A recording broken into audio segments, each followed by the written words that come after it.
Hi, everybody. I'm Laura Scappaticci, the Director of Programs for the Anthroposophical Society in America, and I'm joined here with all of you wonderful people who are helping to co-create this program, Applied Anthroposophy, with us. Alex Tuchman is here, and we're going to hear from him in just a minute. We're so glad. Yeah, Alex, can you just say hi? Yeah. Hi, everyone. So great to be here with you all. And we're joined by the planning committee, the organizing committee of this program, Angela Foster, Jordan Walker, Linda Berg, and Anna DeVille, Chris Burke, and we're just so glad to be here. We have some of our Chrysalis group guides are here with us tonight, and of course my colleague Tess Parker, who's hosting the meeting with us. And we'd like to say hi to Sherry, who did such an amazing job last time. Thanks for being here. It's so great to see your faces. We're gonna have a lot of time to interact tonight. But we thought you can, in the chat, of course, type in where you're joining us from. We always love to see that. And we see Georgia, and you can just type right in there. We're going to use the chat for questions. And so go ahead and type that right into the chat. Thank you. Oh, Eugene, Oregon, we're feeling for you. There's a lot going on up there. Florida, Rhode Island, San Francisco, Connecticut. Yes, so you all can read who's here with us tonight. So I just wanted to start out by lighting a candle. If you have a candle, this is something we're going to do pretty regularly at the start of any of our times together. So I'm just going to go ahead and do that. And if you don't have a candle around you, you can just light a little candle in your heart.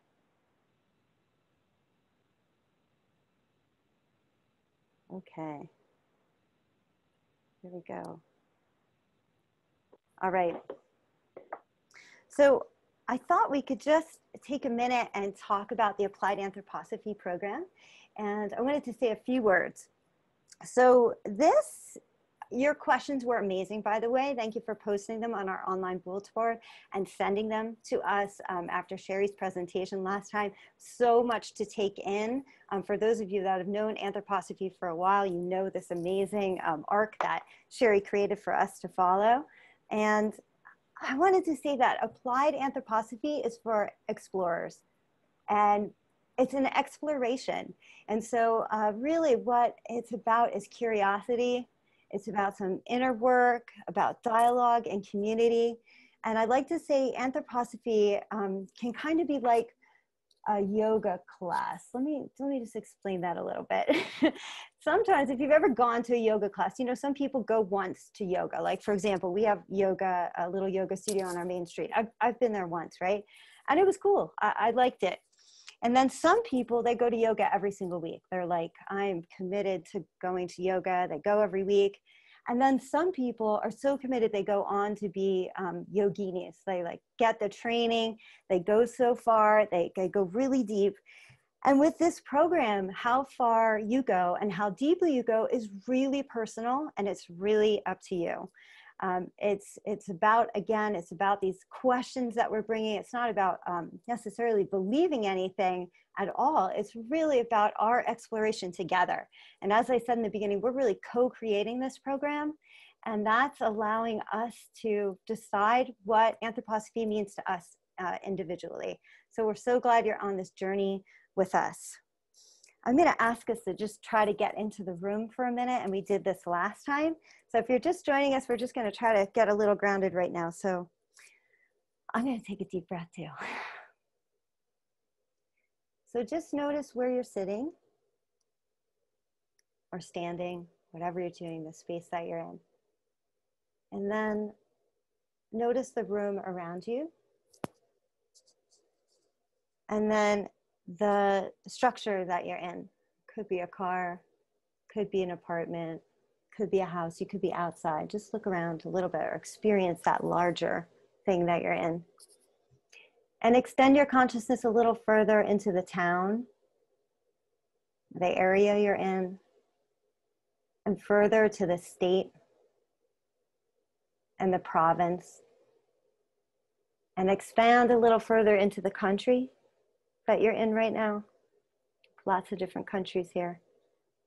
And then further yet out onto the continent. And then feel yourself in the world on that globe. that we're all sharing.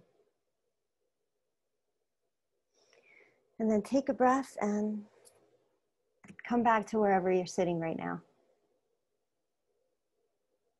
So thank you so much for being here with us. And I'm going to turn it over to Alex Tuchman from Spikenard Bee Sanctuary. Thank you so much for being with us. And Alex is going to open us up with a verse. Hi, everyone. So happy to be here with you. Yeah, I'm here at Spikenard Farm Honeybee Sanctuary in a building called the Bee Barn. And thank you, Laura, for that meditation, visualization that helps us connect all together in this wonderful network of human beings. I'm going to share my screen with you so you can all read along with me with this verse. This verse was first given by Rudolf Steiner, also to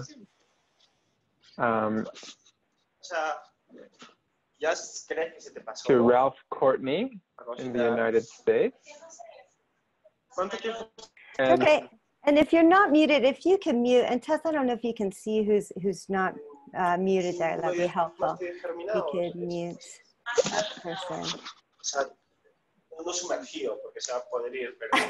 Oh, okay, I see. Okay, we got it. Thanks. Just keeps coming unmute. Mauricio, make sure you're muted, please. It keeps unmuting when I mute you. Okay. Thanks, Mauricio. Nice to meet you. So I will speak the verse and then we can let it sink in for a moment. May our feeling penetrate into the center of our heart and seek in love to unite itself with the human beings seeking the same goal, with the spirit beings who, bearing grace, strengthening us from realms of light and illuminating our love, are gazing down upon our earnest, heartfelt striving.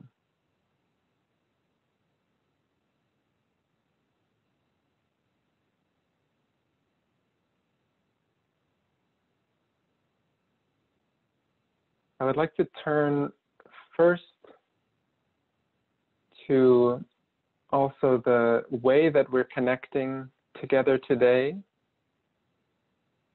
through this technology, and just read a piece from Rudolf Steiner that he gave from a collection called The Leading Thoughts around technology. Sorry. And this leading thought is called From Nature to Subnature. And I just took an excerpt from that, which I will read. In the age of technical science, hitherto, the possibility of finding a true relationship to the Ahrimanic civilization has escaped human beings. We must find the strength, the inner force of knowledge, in order not to be overcome by Ahriman in this technical civilization. We must understand subnature for what it really is. This we can only do if we rise in spiritual knowledge, at least as far into extra-earthly supernature as we have descended in technical sciences into subnature. There can be no question here of advocating a return to earlier states of civilization. Electricity, for instance, must be recognized in its true character, in its peculiar power of leading down from nature to subnature. Only the human being must beware, lest we slide downward with it.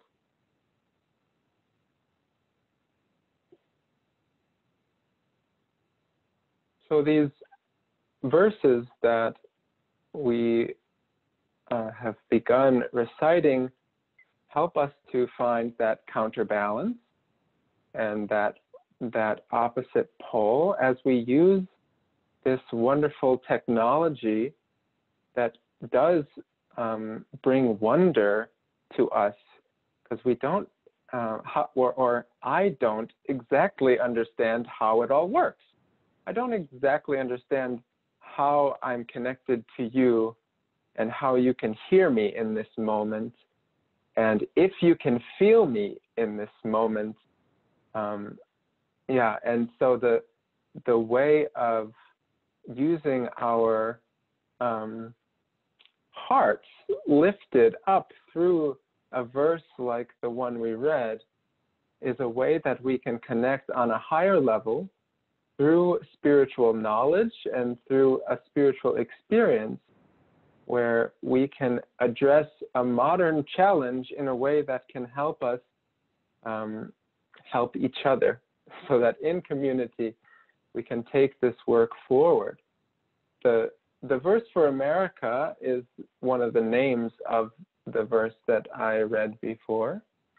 And this verse, we want to also acknowledge that it's really not just for America anymore. That was maybe an intention that it has been given, but it can also be a seed for all of us, no matter where we are, to connect ourselves to the spirit in the other human beings we find in front of us, and to the spiritual beings that are maybe intimately connected to our own distinct and unique and personal situation. Anthroposophy was first conceived of and perceived, as Sherry shared with us, by Rudolf Steiner. And he lived in Central Europe, and he lived in a certain culture. And this anthroposophy for him came from the spiritual world, from a being that often anthroposophists will call Anthroposophia. And so Anthroposophia incarnated in a German soil, in a Central European soil, to a very specific group of people. And Rudolf Steiner laid this beautiful path before all of us, but at that time it was sort of very held and very sort of specific, the way anthroposophy was cultivated among the theosophists and then the anthroposophists. And in that way, many of the lectures and things that we read from Rudolf Steiner come towards the healing of that specific culture, which we can say is Western, which is European, which was largely white, which was largely learned, and he spoke mostly to people that were well-studied and intellectual in the way that they could receive information. And so this verse for America, for me, is also a seed. It has this seed potential when we take it up today, 100 years later, from our own unique individual place. And this is really a goal for anthroposophy. What Rudolf Steiner gave us was a pathway out of materialism, but he also stated that this is really what the research that he enacted were the roots, was the real basis and the foundation of anthroposophy, but the trunk and the branches and the leaves and the flowers and the fruits were yet to develop. And that is up to each one of us in our own way, if anthroposophy feels to be the path that is ours, then it is actually a challenge for us to stand in our place and to not only take the lens in which anthroposophy was maybe often presented by Rudolf Steiner 100 years ago, but ask certain questions like, okay, here I am in North America, here I am in Virginia, and this is my specific context. But when I embrace my current cultural situation, I see that there are things like colonialism and slavery and racial issues and social justice issues and Eurocentric attitudes and all sorts of things that live in this specific context that provide a unique opportunity for me as a human being and maybe the other colleagues here in the United States to bring to spiritual science these present questions that live in all of our hearts. And one of the beauties of this course of applied anthroposophy is that anthroposophy, in order to have value and meaning and evolve and grow into the future, it needs to have present cultural context. It needs to be able to apply to my life. And this is the groundwork that was set for us by Rudolf Steiner, saying, don't believe what I say, take it up into yourself, and if it makes sense, you can run with it and carry it and make it your own. And if it doesn't, then find your own way, test it. And yeah, so this is where I want to start, actually, is how did Rudolf Steiner come to some of his thoughts, or what, this was a question that came for Sherry last time also in the chat, like, what is spiritual perception? How did he come to these, and are they theories or is it knowledge? Yeah, these are foundational questions for understanding anthroposophy. So I'm going to share my screen with you again.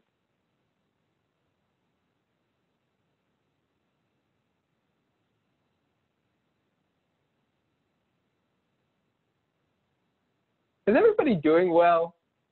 I just want to, Yeah, I hope we're all doing well. I think we're doing, I'm doing great because I just keep flipping through these screens and seeing all these people whose names we've been just holding on to, y'all. We're all here. It's so cool. And there are more of us. There are more of us too. It's amazing. Thanks, Alex. It's amazing. So wonderful. Good. So, yeah, I just want to share some of these sort of basics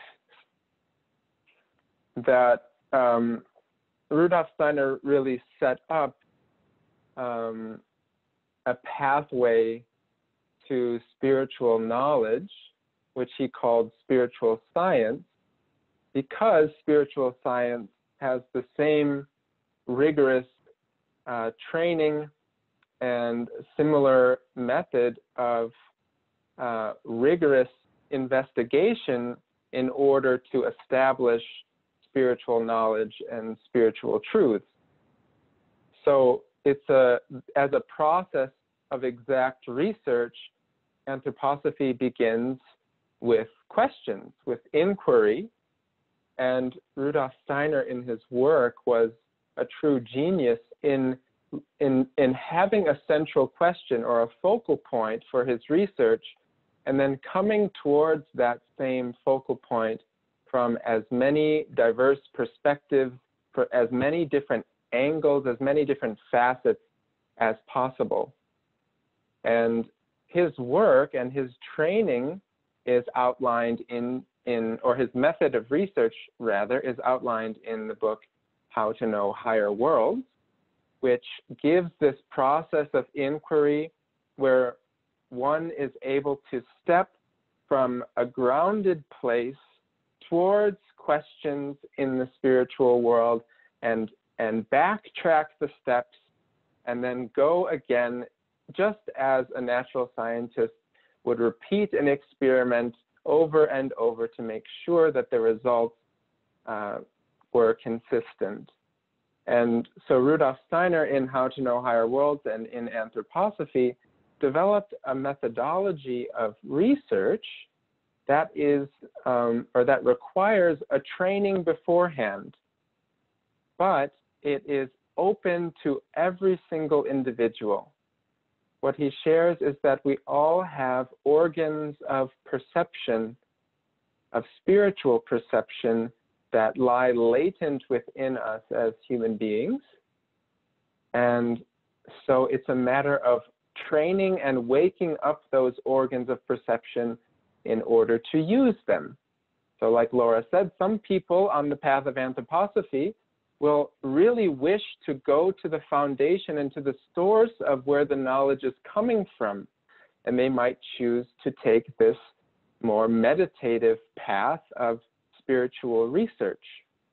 And that path of spiritual research, outlined in How to Know Higher Worlds, begins with what are called the 6 basic exercises, or the supplemental exercises, or sometimes the subsidiary exercises. And these exercises, I believe, will be carried out on a daily basis through this course by our dear Angela Foster. Correct me if I'm wrong there, but I believe that these exercises will be worked with, and we'll have the opportunity for all of you to work with those as we go through the course together.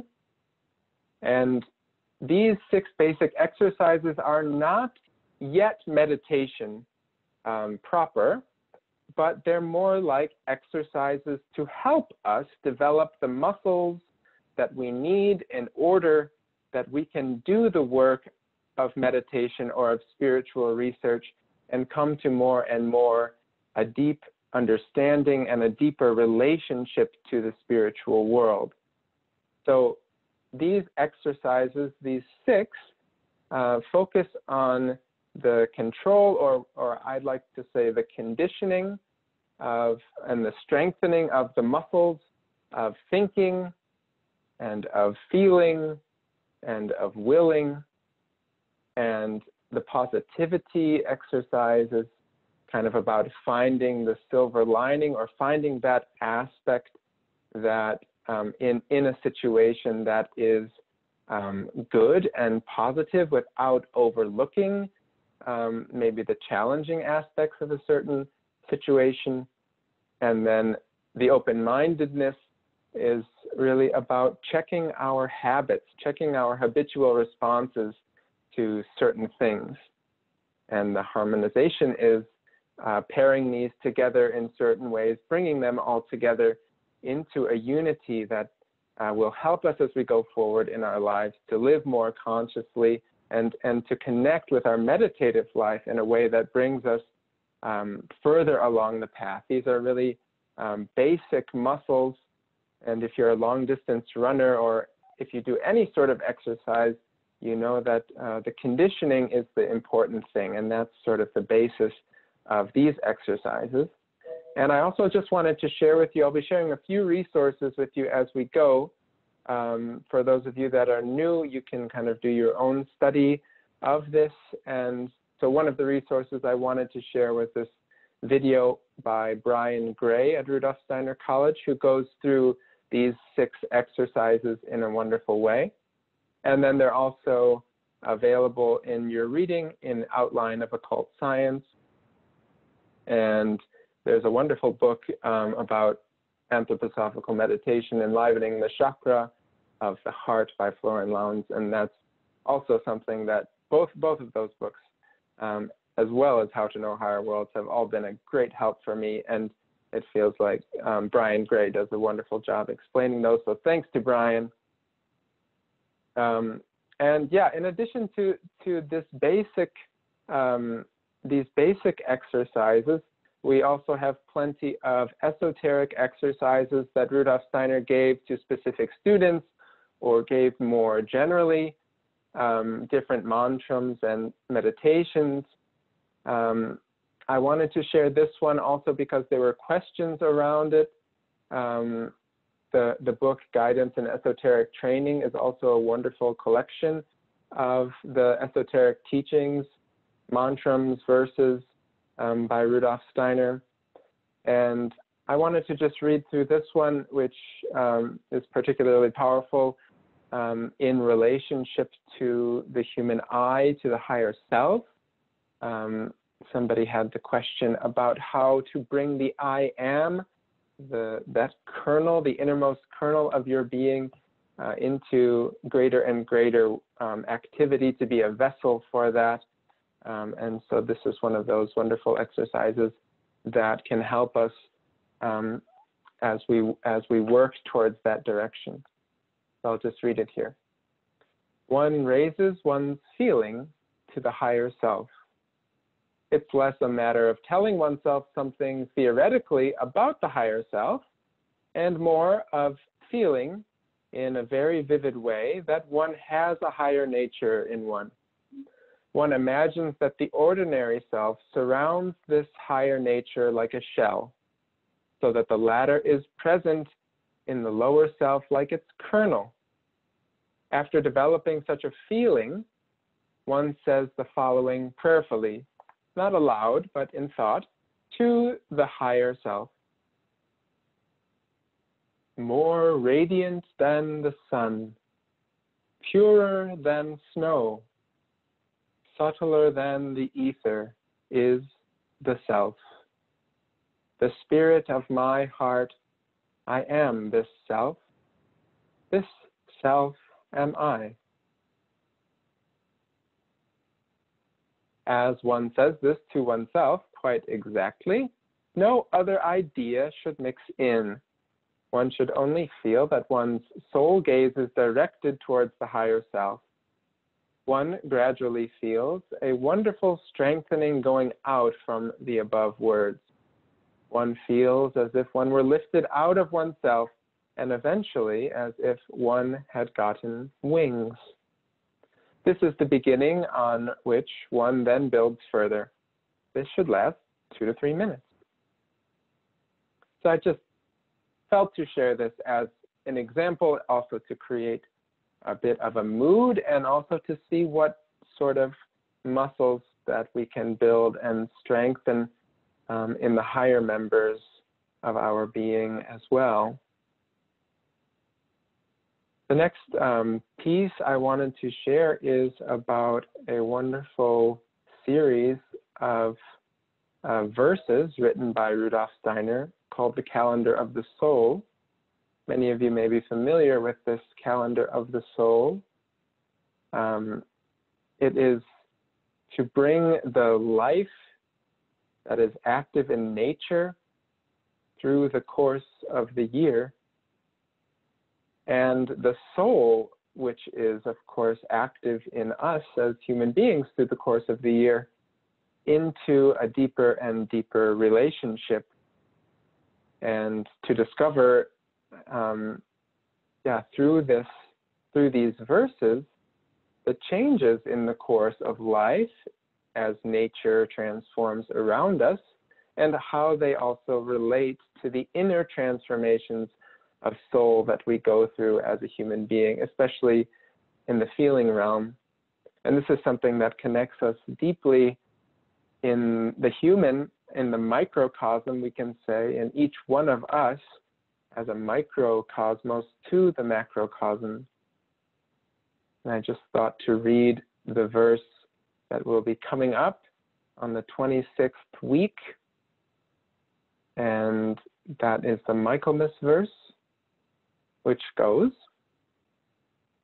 O nature, your maternal life I bear within the essence of my will, and my will's fiery energy shall steel my spirit striving.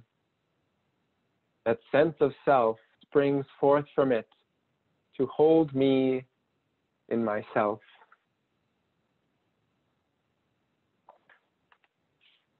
So there's one verse for each week of the year. And this is a little chart of that showing, you see the fall, the 26th week.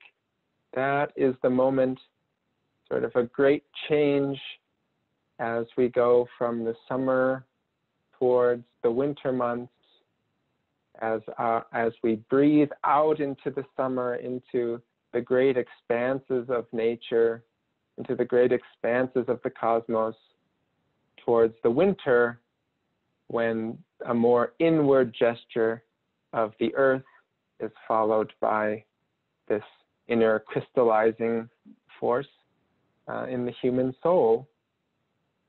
And this is something quite practical too. If you've ever tried to begin a meditation practice, it's usually quite difficult to begin a meditation practice in high summer, and the forces of concentration in the human soul often have a better time getting a handle on things in the depths of the winter.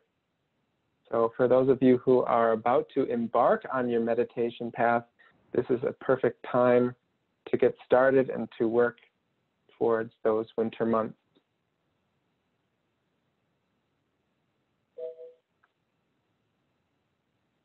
Two just little pieces I wanted to share with you, gifts from the internet.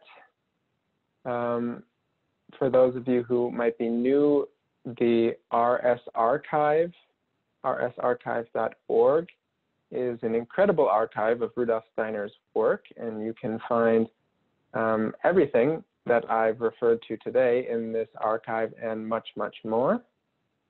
And the other just place I wanted to point to as a resource, and I know both of these are in the resource guide that's part of this, or I guess it was a Padlet or something, Laura. Let me know that there's a resource guide that you all have. So I'm sure this will be on it, and also Rudolf Steiner Audio, where there are audio recordings of many books and lectures from Rudolf Steiner. So this can also be a helpful tool for anybody looking for a book or certain information, or if your research takes you down one path or another, to have these sort of open catalogs in front of us, just great resources that I have been very grateful for. I'm going to stop sharing just for 1 second.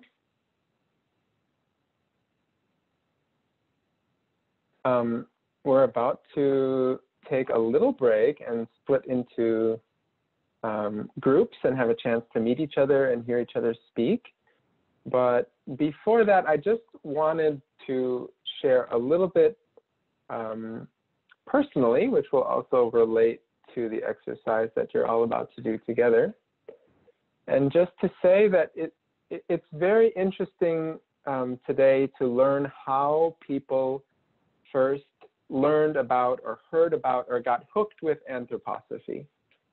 And, 100 years ago, of course, the pathway was really more a meditative path. I think even 50 years ago, it was similar, that people would meet anthroposophy looking for or yearning for answers to spiritual questions, or yearning for a spiritual path.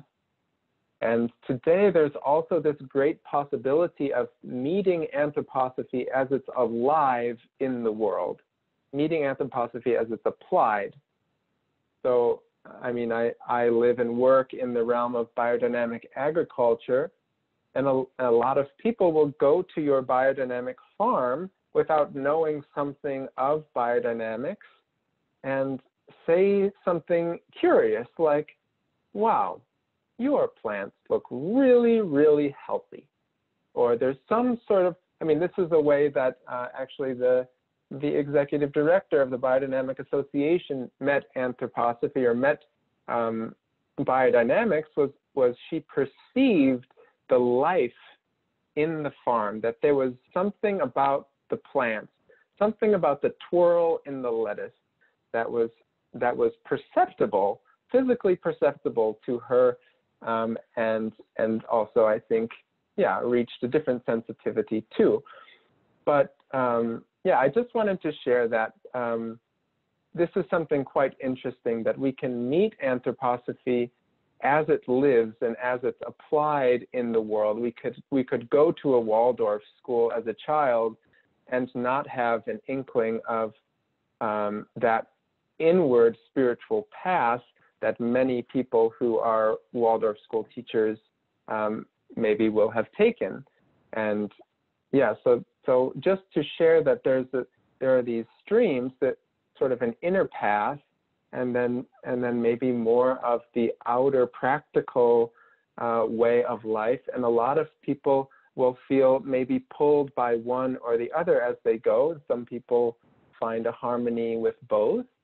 And yeah, I just wanted to share a little bit of my story that when I was lucky enough as an 18-year-old to have a professor, a sustainable agriculture professor, to whom I asked the question, okay, there are all of these people practicing agriculture completely scientifically, and they have this relationship to the earth that feels very materialistic. And then there's all these people that are sort of believers in creation and religion, and they are also very strong about their feeling that, evolution and creation. And anyway, I was having these problems as an 18-year-old trying to figure out life. And I asked him, is there some sort of way that we can bridge those two in agriculture? And he said, oh, I have this book. It's actually called Agriculture, and it's written by a man named Rudolf Steiner. You might be interested in that. And so that brought me, that was like my meeting with anthroposophy, was through the question. And then when I found out that there was a spiritual path that was actually behind then what I experienced on biodynamic farms in Illinois, I was immediately very curious to bring those two halves that I had been wrestling with together. And so, yeah, I wanted to share just a bit of my applied anthroposophy. Do you think we have a few minutes for that, Laura? Would that be okay? All right, so I'll share my screen with you again. So, yeah, Rudolf Steiner, I mentioned this, he's, for me as a teacher, Rudolf Steiner is really has such a genius at connecting what lives in the human being with what lives in the world around us. And so as an agriculturalist, I feel so blessed to have some words about agriculture, and also specifically some words about the honeybees. So I work at Spikenard Farm Honeybee Sanctuary, which is grounded in anthroposophy, and we practice and teach biodynamic beekeeping. And just as an example of applied anthroposophy here, and I know that there is a section on agriculture, which Megan Durney will share too, but in these bee lectures, Rudolf Steiner constantly is referring to what lives in the human being, and then what is akin to that in the world of nature, and specifically what is akin to that in the beehive. And he says about the bees, that which we experience within ourselves only at a time when our hearts develop love is actually the very same thing that is present as a substance in the entire beehive. The whole beehive is permeated with life based on love. So this sentence also connects me to another verse that I would love to share with you, that I live with on a daily basis. And this verse goes, "Seek the truly practical material life, but seek it so that it does not blind you to the spirit that is active within it. Seek the spirit, but seek it not in passion for the supersensible, out of spiritual egoism. Seek it because you wish to apply it selflessly in practical life in the material world.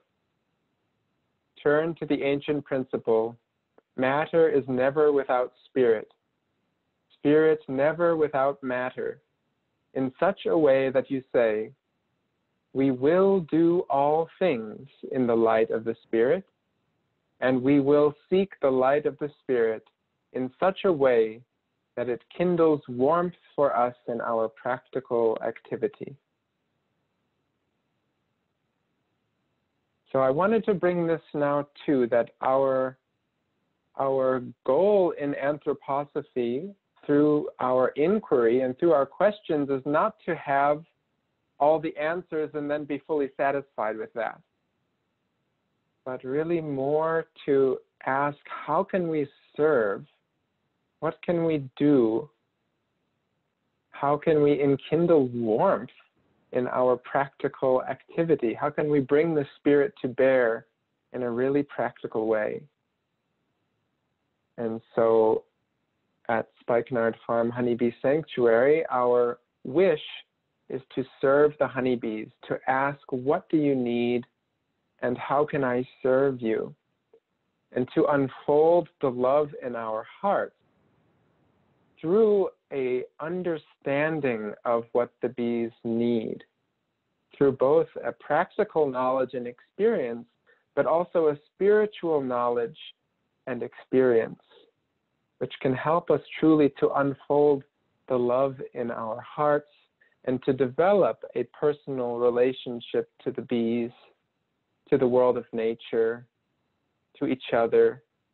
I mean, for me, the bees are one of my teachers, and that Rudolf Steiner offered so much about the bees has been a great help for bringing an understanding to bear that is greater than just the physical, mechanical, the material, but goes into the realms of light and warmth and things that we can't always perceive, goes into the relationship of the whole landscape to the beehive, and also to the human component and how our thoughts, like Sherry mentioned, our thoughts as realities, these are things that the elemental beings, these are things that the world of nature around us perceives and takes in and reacts to and relates to. And our loving care of the earth, our loving care of the flowers, our loving care of the bees is something that leaves all of those beings free to join us in partnership and in co-evolution towards the future. That right part of the building there, I walked into that door about 45 minutes ago and took a right, and sitting in that building in my office. So this field of flowers is right in front of me right now. As I speak, this is where I am grounded, and the Honeybee Sanctuary has become a real sanctuary for the bees, a sanctuary for all of the pollinators, and also a sanctuary for the human being. For us to have this wish to truly form a partnership and a deeper relationship to nature.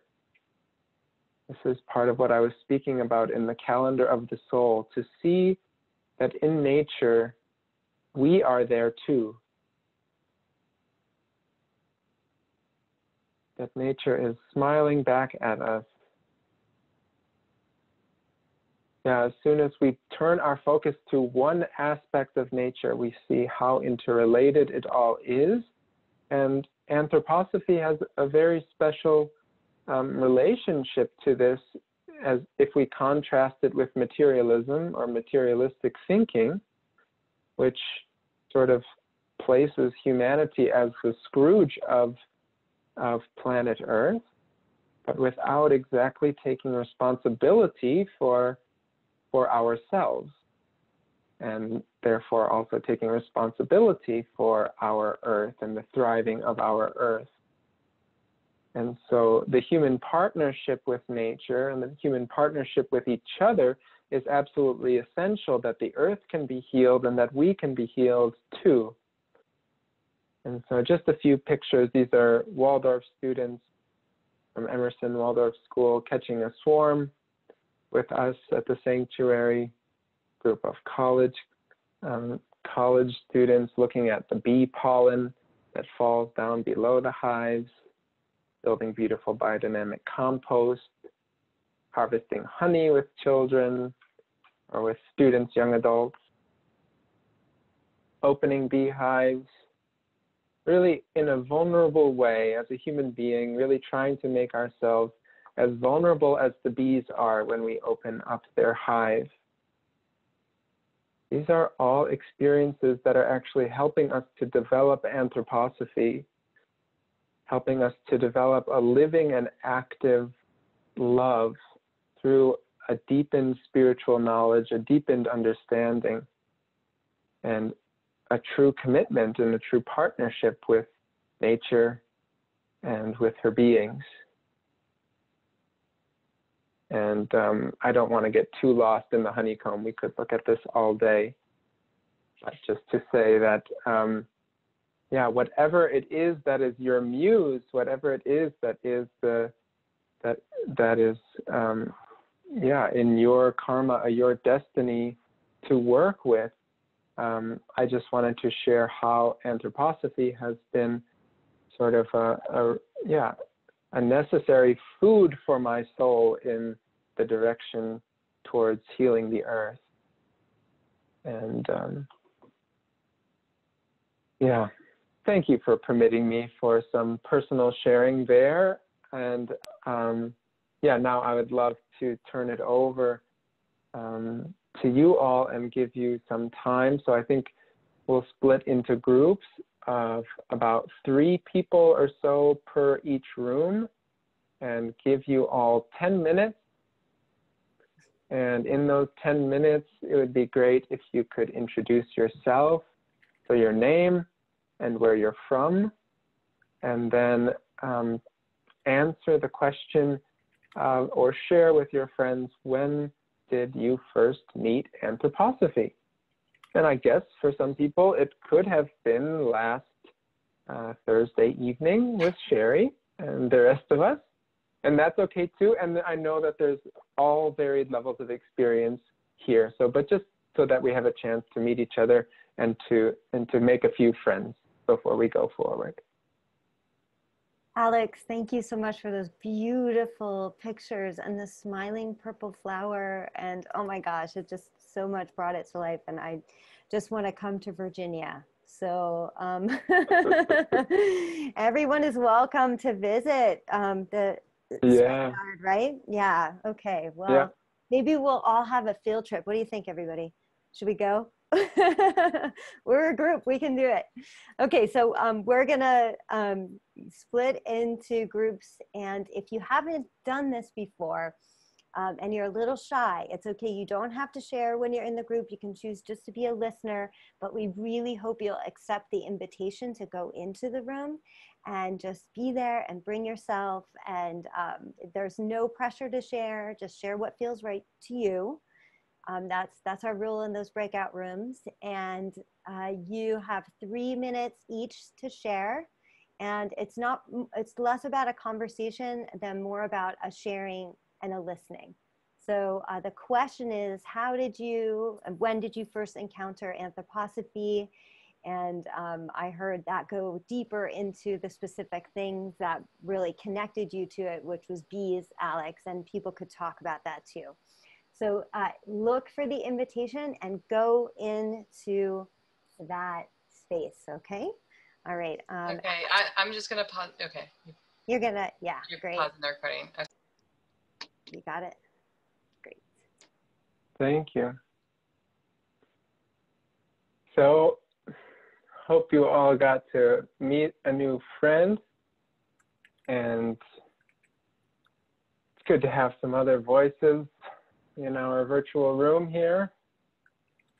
And yeah, I really appreciate seeing all of your faces here. And we're gonna now really focus more on the questions that you all asked, and yeah, and then have some open time for discussion and other questions. And that's sort of how we'll finish things off, or the last kind of content piece. So the first thing I just wanted to say was that the questions were so wonderful, And also the path of inquiry is just, again and again, we'll say this, it's so central to what anthroposophy is, to the nature of anthroposophy. It's the burning questions living in each one of us, and it's specifically in those most burning questions in the human soul that we find our modern mainstream culture. So yeah, it's hard to find answers there. And so many of us have found our way to the path of anthroposophy actually through questions. And yeah, maybe that was something shared among you all. Yeah, so I just wanted to put that out there too, to say that your questions will not all be answered by me. I hope that's not a letdown, but also I'm not claiming authority.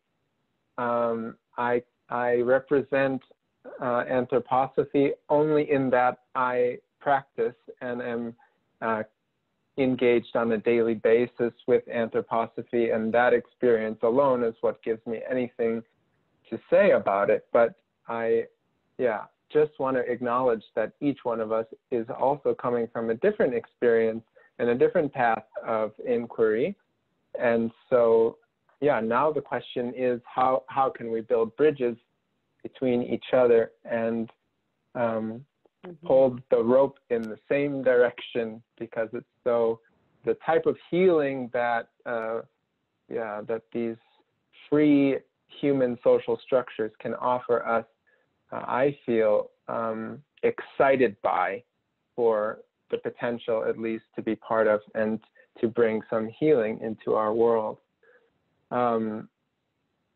There were a lot of questions around the beings that are named in anthroposophy as Lucifer and as Ahriman, and then also the being that is named in anthroposophy as the Christ being, sometimes Christ Jesus, sometimes Jesus Christ, sometimes Christ, and sometimes Christ being.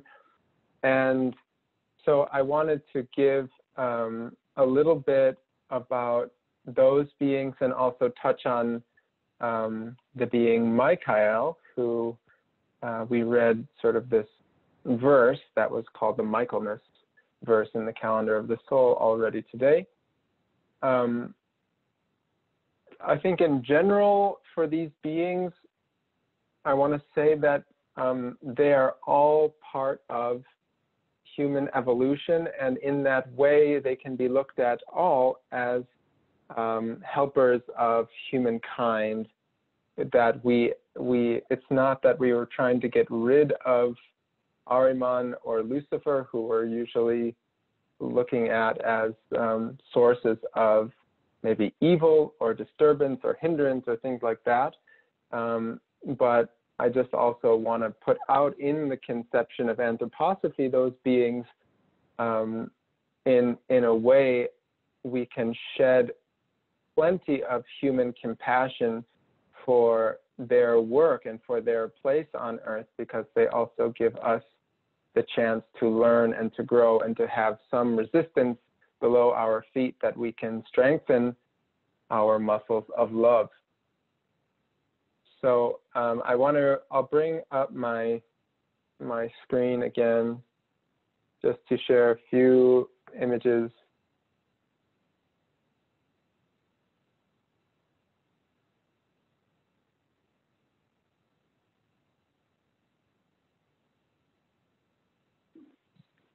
So these are the 7 points that Sherry brought us through so wonderfully in the last session a week ago. And yeah, from where many of your questions came. And when Sherry was sharing with us about Lucifer and Ahriman, we had this list before us, Lucifer and Ahriman, and some people had asked the question if this list could be shared. So I know that happened in the email afterward, but I just wanted to put it up here again and to say the way that Sherry brought this or laid it out for us, it makes it pretty clear that there's some serious polarities going on between, for example, the top light and the top of Ahriman dark, light and darkness, or levity and gravity, expansion and contraction. And all of these things are necessary and are part of our life, a rightful part of human evolution, and they're with us today. So the question is, for me, is how to form a healthy relationship to these poles so that we don't become too one-sided in any direction or another. So the Luciferic tendencies and the Ahrimanic tendencies, they only become extremely, or they only become harmful or become wrong, or yeah, those words are challenging to use sometimes, but they only work in a direction that is difficult for human beings when they're out of the place that they belong. So again, the question is, how can we approach these beings with understanding and with consciousness and see them? Especially Ahriman is a being who does not wish to be seen and known, but would love to be hidden in the shadows and appear as a real savior of humankind. So an image I just wanted to share that I work with in relationship to these is the staff of Mercury, which is a symbol of healing, a symbol of the doctors. Many different relationships to this staff of Mercury.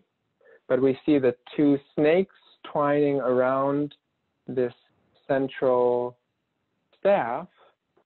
And in my picture that I carry with me and I work with in this image is that the central staff is really sort of the ideal place where the goodness of human beings, where we're trying to really strive to walk that middle road. But as we go and as life meets us with challenges and difficulties, as we find the shadow sides of our own being and work on them, we may often slide from the left to the right, from one tendency, one pole to the other. And yet the goal is still to continue forward in our evolution, like the image also of a double helix, that it's not just a linear evolution, nor is it only a circular evolution where we continue to come back to the same point, but in the double helix, we come back to the same point at a further stage. So it's the integration both of the circle and the linear line. And in Anthroposophy, we often relate to in addition to those certain and specific beings that I'm mentioning, Lucifer and Ahriman, we also relate to the being of Michael. And Michael is known in many different cultures and also by many different names. And we can say this for all of the spiritual beings that are referred to in Anthroposophy. And it's actually quite helpful for us, especially when we're on an anthroposophical path, to recognize how we call these beings, but also to honor how any different culture might call these beings. Because Michael does not only have one name and one face, and nor does Lucifer, and nor does Ahriman, and nor does Christ.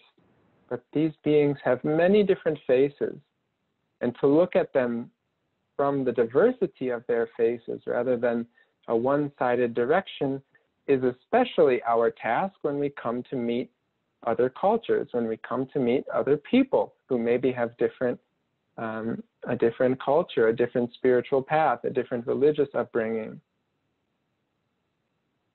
The question for me often is, how do these beings make me feel? How do these beings live in my heart?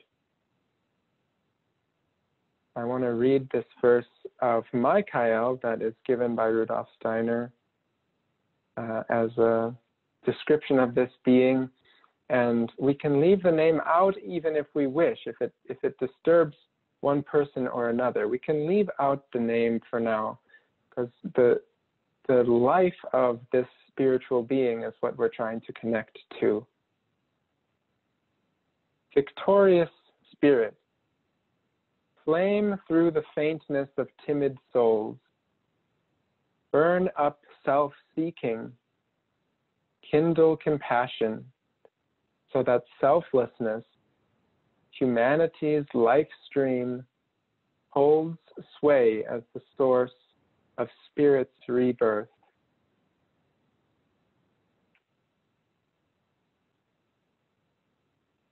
Yeah, so one thing anthroposophy does with our relationships is it brings it into a specific and scientific thinking in a way that the intellectual mind can understand and work with, and in a way it shows the complexity and the incredible relationships of all of these spiritual beings. And it gives them names and places in this hierarchy, which was spoken of by Sherry last time. So right in the middle there, we see the archangels and the archai, and Michael is with us as an archangel. And yeah, so when I come back to this verse again and again and connect to this being, I find myself also reminded again and again of what has become my own human ideal. So we come back to this staff of Mercury, where I can find myself a path to walk when I'm veering off to one side or another, where I'm not walking the straight middle road. And often it's just the awareness that there is a middle road that helps us to get out of thinking in polarities and relating to other people in polarities. And there's so much in that in the world today. But there is always at least a third way, if not more than 3 ways forward from any given situation. And I think I just want to bring the same understanding that I've been sharing from my own self and my relationship to this, also to the Christ being, who has many different faces as well, who is honored in many different traditions, who as a being is not only one being, but many, and who comes to different parts of humanity in all different ways. And this is a uniting spirit. And I think every culture, every religion can find a uniting spirit where we can say, when we think of this spirit, we feel as if we are blessed with the warmth of the sun shining, the light of the sun shining without discrimination on all of humanity. And sometimes there's a tendency or a difficulty there because we want that being to be our own. And so when we give it a specific name, it can be difficult because we automatically then can exclude people who may also have their own different special relationship to this being. And I certainly can't believe that the being that in Anthroposophy we call the Christ only came for one group of people who are the lucky and enlightened people. But it would actually go against any understanding of that being to say it only came for one, when so often we say that the Christ came for all people. So yeah, another thing I just want to mention is that Rudolf Steiner offered a true resurrection and revitalization of Christianity, brought life to Christianity in such an important and healing way. And that is so different from what we find in the religion, in the church, in many different ways. And so we also want to leave that door open, and it's so important to honor and acknowledge those people who feel connected to Christianity and who are looking towards anthroposophy to help the revitalization, or to bring life, to bring it back into something that is living and active and can be part of daily work. And and also the task going forward with anthroposophy is to see how can anthroposophy embrace all of the different religions. Not that it hasn't already, but the groundwork for Christianity is there much more strongly than it is for people of different cultures and backgrounds and religions, although the goal would be that it could be a gift for us all.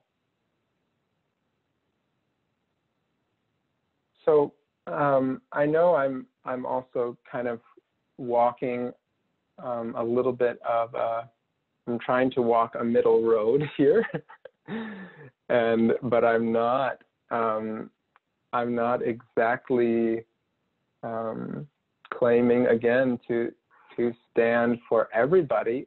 And so I also, there were so many questions that came about, is Christianity a prerequisite for anthroposophy? What is the relationship between anthroposophy and Christianity? Is the Christ figure as the center of evolution in this picture of human evolution as presented by anthroposophy something that I have to subscribe to from the beginning in order to be part of the club?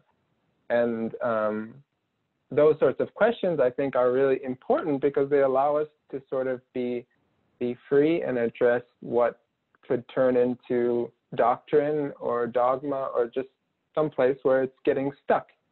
And so my hope with what I've been saying is to bring that back into movement and really allow both, the people that feel connected to Christianity as their religion and to the Christ as this ideal human being for all of humanity to live and to be strengthened and to grow, but also not that would exclude anybody else who would have a different picture of an ideal human being and the development of love among humankind. I mean, this is sort of the central picture that anthroposophy is looking towards with those questions. So I wanted to appreciate those questions and say that it is like you looked right towards a really important point that is living strongly in the anthroposophical movement and in the world today. And it's one of those things that if we don't address within anthroposophy, then we often are closing many, many doors and not really looking at, I think, what is the opportunity, what is the diversity, what is this bigger picture that we can honor at the same time that we honor ourselves in our own relationships. Thanks for taking on these huge questions, Alex. And it's amazing to me, these big questions came like right away on the online bulletin board. It was so great to see. So hopefully, you know, that goes back to this idea that we're all here as explorers. And some of us are going to have connections to things, and others of us are going to have tension with things. And that's exactly what we're supposed to be doing right now. Is just exploring those connections, exploring those tensions, and not believing anything, just investigating and feeling what feels right. And maybe that has to do with bees and the observation of them and how they're connected to love and service. And maybe that has to do with the sun, and maybe that has to do with your partner. Maybe that has to do with the town you live in, or the computer you're working on. There's so many different ways to think and work with these concepts. And we're really excited to do that with everybody that's here. Alex, do you have some more to say, or should we? I'm seeing that there's some questions that are coming in too, but yeah, go ahead. Yeah, I would love, actually, because we don't have that much time remaining, I'd love to see how we can open it up, and I'd love it if we don't only type in the chat too, but if people could either raise their hands like this or press the little raise hand button. It's helpful to hear your voices. Yep, that's great. So you can raise your hand, and I don't know, Tess, how do you want to do this? People can just... well, also people can unmute, so maybe we'll call on those you with raised hands. So yeah. How about Daniel? Daniel. Hi, Daniel. Can you unmute yourself, Daniel? Okay. Thanks. Hello. Hi. Friends. Yeah, I think just in hearing you just sort of have the way this is unfolding, I think it really is a question of our times. I think it's maybe something that people are thinking about, and that maybe is being pressed on our hearts at this time, this issue. Like the way forward. It certainly wasn't my entry point into anthroposophy. It took a long time for me to connect with this question, with this stream. I came through the applied sort of avenue and deep personal questions that, you know, it resulted in finding biodynamics. And then years later, it developed, you know, into sort of a deeper pursuit. But I think that we're in a very kind of a unique time in history. And the way forward is spiritual. And so this being is pressing on people's hearts, I think, to ask these deeper questions at this time. That's my interpretation anyways. Thanks so much, Daniel. Thank you, everybody. I think Mauricio had a question. Mauricio, are you here? Are you able to unmute? I know you typed it in the chat. Let's see. Yeah, I can unmute. Hi, Alex. I visited Spain back in 2017. Beautiful place. I always wonder how the names come about, like Kiriotitis and the exercise and all those. Where he tapped into that source, or I don't know, just the question goes that way. Thank you. Yeah, thank you, Mauricio. Actually, maybe somebody knows more exactly than I, but I believe it's part of Christian tradition. I don't know. Maybe Sherry could speak to that if you know it, Sherry. Hi, I'm not a scholar, but I believe that. Can you hear me? Yeah. So I believe that these beings were named by a pupil of Paul, I believe, Dionysius the Areopagite, and that they were Greek names.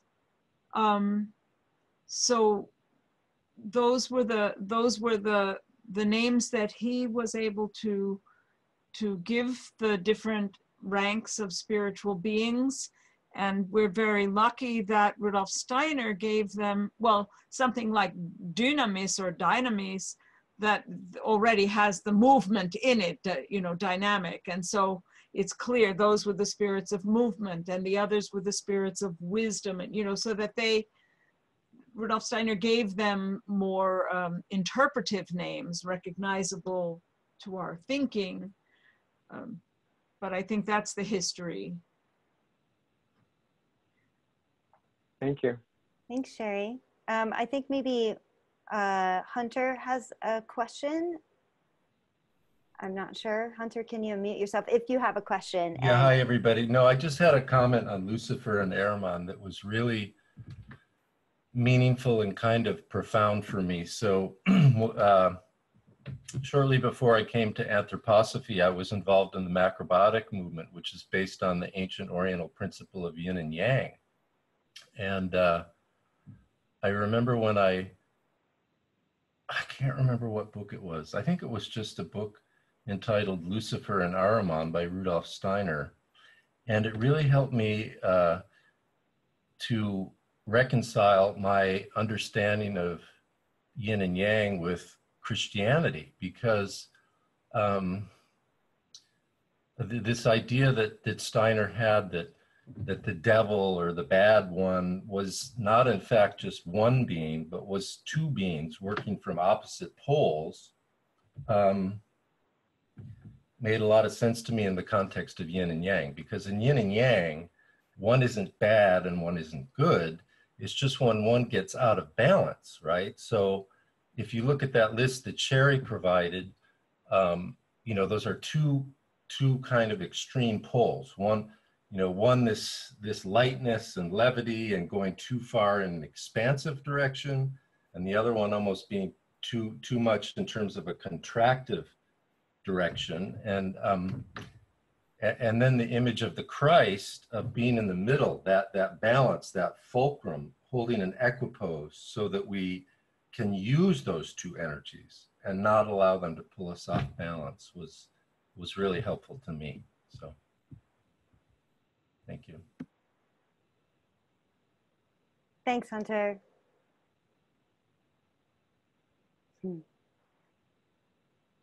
Any other questions or thoughts right now?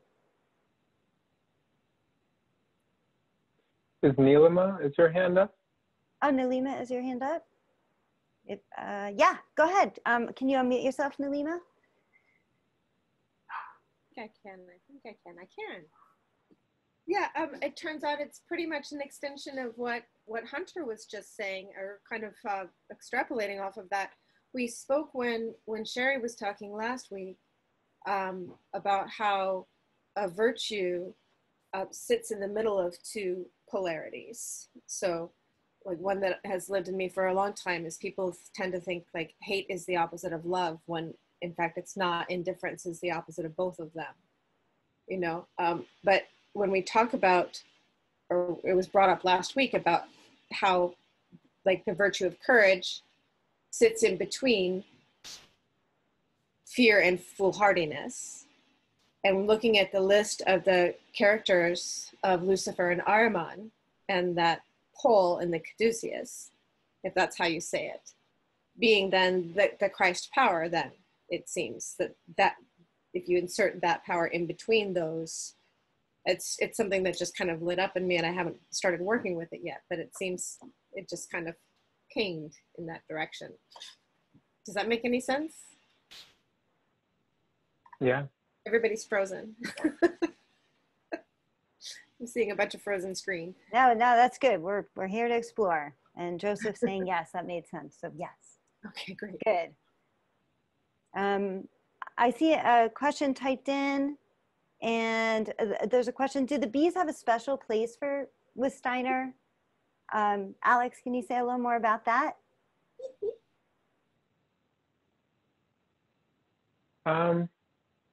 Not exactly sure I understand the question. Do the bees have a special place for Steiner? Like, do the bees like say a little prayer to Steiner every day? Or? I think, you know, did he talk about them more than he talked about other things? I mean, obviously there's a book and but, you know, Yeah, they got a special place. Yeah, yeah. Well, the origin of the bee lectures was actually that there's a group of construction workers who were building the building called the Goetheanum in Switzerland, which is sort of the international headquarters of anthroposophy.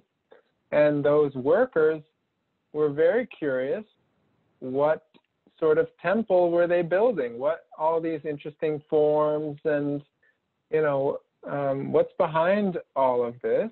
And so Rudolf Steiner, you know, loved to speak to anybody, especially people with interest. And the construction workers and Rudolf Steiner had these series of lectures and conversations over the course of years. And these are also published, the lectures to the workers.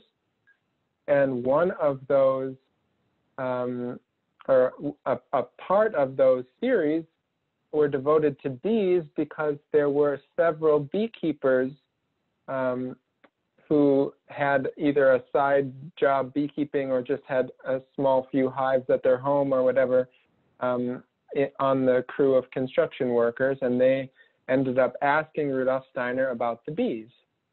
And that is what we have to thank for those bee lectures, for Rudolf Steiner's focus, that he continued to answer questions in the year of 1923 around the bees. And he also talked a lot about the partners in the Hymenoptera family, the ants and the hornets and the wasps and their bees. Great. Reference to the book with the bee lectures. Yeah, we'll make sure we get that to everybody. Okay, I see a few more questions coming in. I also see people are going to have to go. So if you have to go, we're going to wrap it up pretty soon. We'll all be able to just say goodbye to each other out loud. But I think Caitlin, that seems like I'm going to try to answer some of these, or I'm going to try to ask some of these. So does Steiner talk about Buddha? Yes. Sometimes I hear people having so much trouble with the name Christ. Yes. Marcella, where are you? Can you unmute yourself and say hi? You don't have to if you don't want to, but I just wanted to see your face. Hey, how you doing? Where are you joining us from? I am in Santa Rosa, California. Awesome, close by. Many years ago, there was this terrible tension between Jewish families and other families at the school where I worked. And I said, in my ignorance or my attempt to wisdom, what is the importance of calling it this or that if it's the sun rays for everybody? The name shouldn't be irrelevant. I don't know. The more that I see this image of the doctors and these polarities, the more that I say, yeah, Christ embodies this center, or when my understanding of Christ embodies this balance, this center, but also Buddha. And if I go to other religions, I'm pretty sure I will find the same. So how transcendental it is to call it Christ or this or that, I really struggle a lot with that question. Yeah, that's a beautiful question and comment. I think we're going to just carry that question with us through this all our time together with Anthroposophy 2020 and beyond. We're just going to be carrying that question. It's really, thank you so much for bringing it. It's such a beautiful personal example of it. Okay, I see Caitlin has your hand raised, and John, you have your hand raised. So I think we'll take those last two questions. So Caitlin, can you unmute yourself, and then John? Sure, yeah, my question is, how do Lucifer and Ahriman relate to the hierarchies? Do Lucifer and Ahriman interact with the beings of the hierarchies? Thank you.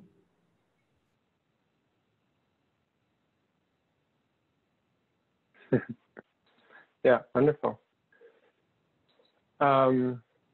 Yeah, so both are members of the hierarchies, and also in different times. So there's somebody also asked this question like in relationship to the idea of Christ coming down and incarnating into a body of Jesus. Wasn't it also that Lucifer in the distant past incarnated into a human body and walked on earth, and then also that there will be an incarnation of Ahriman, the high spiritual being, coming into a physical human body now or sometime in the near future. And so, yeah, I guess rather than being specific about that, and maybe Sherry or somebody else could, but that's just to say that yes, these are beings who are members of the spiritual hierarchies. Thanks, Alex. Yeah, and Sherry. Can you hear me? Yep, go ahead. Yep. Just to respond, because that's such a deep and good question, that I tried to put in the bottom of that list, past oriented or wanting the future too soon. And I think that the whole pace of evolution is very much also needing to be balanced, because if we're to achieve real wonder and real compassion and real conscience, we can't be pushed too fast, because it has to arise genuinely in our heart. And we also can't be held back too long in older forms. So there's a balance in time also, that Lucifer and Ahriman are involved and have been throughout human evolution. And it's also an amazing wisdom that in their resistance or attempt to thwart evolution, they also bring it forward. That's part of the mystery of that statue, and the whole dynamic amongst those beings is that actually the Christ, although we've seen it in the form of the caduceus, the staff, the Mercury staff, also is walking, is moving forward, and just finding the right pace also seems to be part of that mystery. Wow, that's great, Sherry. Thank you for bringing in that time element. Okay, John, you're our last question today. You can unmute yourself. Just want to begin by thanking you all. Thank you to the organizers, the presenters. This has just been absolutely magnificent, and it's brought so much clarity to me. So thank you so much. My question is, did Steiner speak about Lucifer or Ahriman holding particular sway over certain ages? And if so, if he did he say anything about this age? And if Lucifer or Ahriman is holding particular sway, what do we do about that? Okay, 2 minutes, answer that one. Let's talk about time here. Gosh, that's a big one. Thank you, John. Yeah. Well, it's wonderful, because I think it also does relate to Sherry's, what you shared about Lucifer kind of holding us back towards the past, and Ahriman bringing us too quickly towards the future. And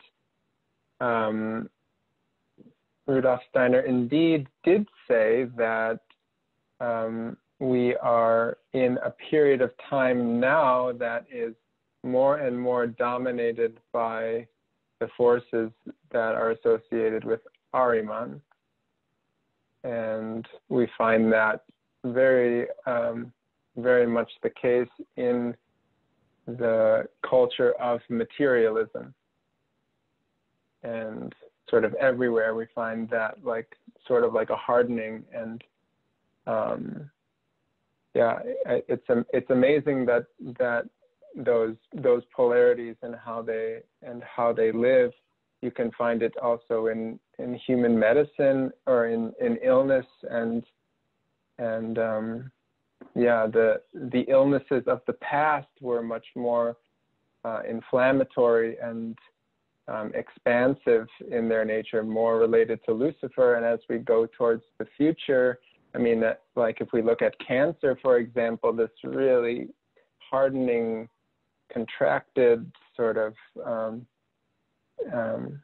yeah, so the challenges of the time now seem to be more in the realm of Ahriman and in our lifetimes. Yeah. Well, what a great question to end on. And we're just getting to know all of you, and what a great way to do that through our time in the breakout rooms and our time with Alex and our time with Sherry, and hearing all these amazing stories and questions. And we've just begun.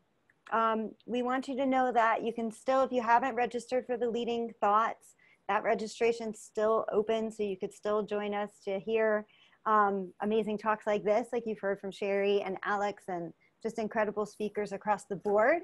And if you're in the full program, we're going to meet next week is the first Leading Thoughts with Reverend Patrick Kennedy, and he's talking in the theme of freedom. And we're going to meet, if you're in the full program, we're meeting an hour ahead at that same Zoom link for the Leading Thoughts. So we hope we'll see you there for a welcome, so we can see your faces again and get to know you more. And yeah, I'm just, Alex, thank you so much for just bringing us your story and all these beautiful pictures, and Sherry for this incredible way that you just brought the whole of Anthroposophy to us in this this picture in this circle. So here we all are together. So Tess, why don't we